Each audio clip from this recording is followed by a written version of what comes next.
तर नव्या वर्षाच्या पहिल्याच महिन्यात साऱ्या जगासाठी एक धोक्याची घंटा वाजली। जानेवारी महिना आतापर्यंतचा सर्वात उष्ण जानेवारी ठरलाय।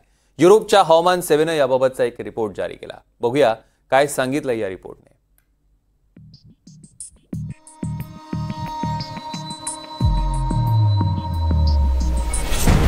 युरोपीय हवामान सेवा कोपर्निकसने जगाला एक धोक्याचा इशारा दिलाय। नवीन वर्षाचा पहिलाच महिना अर्थात 2025 चा जानेवारी महिना आतापर्यंतचा सर्वाधिक उष्ण जानेवारी महिना ठरलाय। औद्योगिक क्रांतीपूर्वीच्या तापमानापेक्षा जानेवारी महिन्यातलं तापमान 1.75 डिग्री सेल्सिअसने वाढलेलं आहे, अशी माहिती कोपर्निकसने दिली आहे। गेल्या 19 महिन्यांमधील हा सलग 18वा महिना आहे जेव्हा तापमान वाढीची जागतिक मर्यादा 1.5 डिग्री सेल्सिअसच्याही पुढे गेली आहे। मात्र 20 वर्ष तरी जागतिक तापमान या मर्यादेच्या पुढे जात नाही, तोपर्यंत तापमानाने मर्यादा ओलांडली आहे असं मानता येणार नाही, असंही शास्त्रज्ञांचं मत आहे।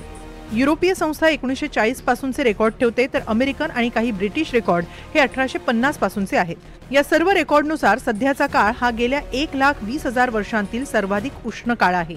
मानवी वसाहतीला सुरुवात झाल्यापासूनचे हे तापमान सर्वाधिक आहे।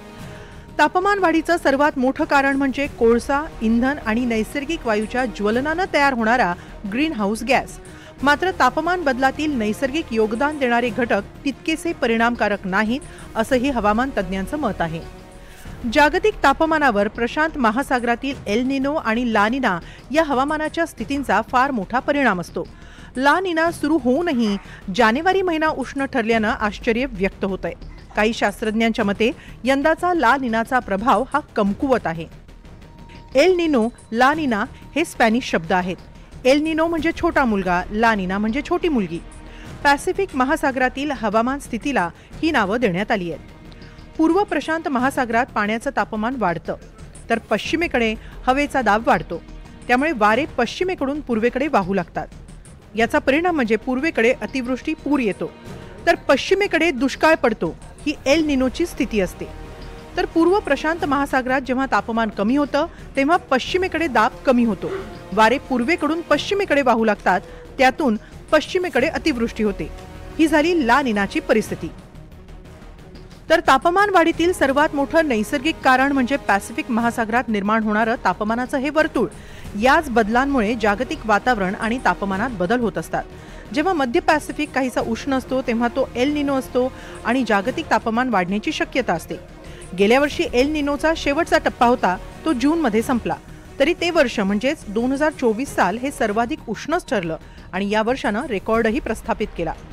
एल निनो नंतर येणारा ला निनाचा काळ हा ग्लोबल वॉर्मिंगचा परिणाम फिका करणारा असतो। थोडक्यात तुलनेनं तापमान कमी असतं। यंदा ला निना जानेवारी महिन्यापासून सुरू झालाय। गेले कित्येक महिने ला निना तयार होण्यासाठी पोषक स्थिती तयार होत होती।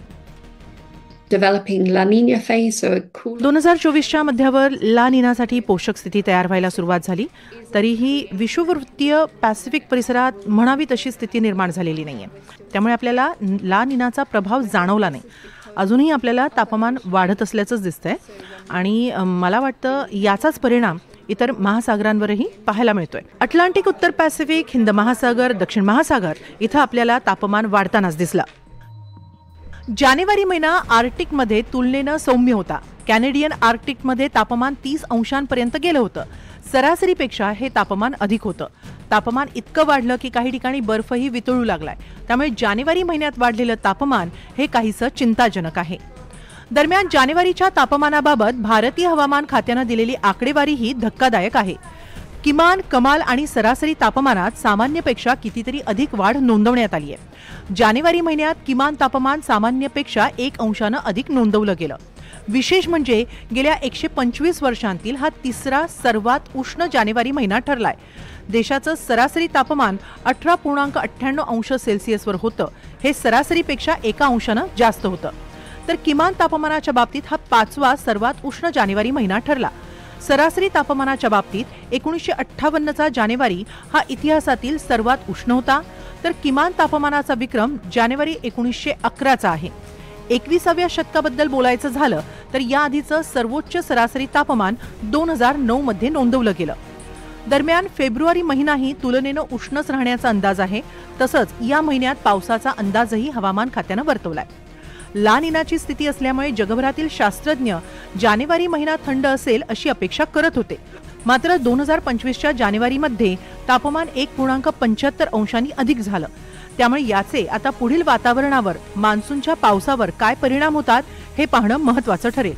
Bureau report, NDTV Marathi.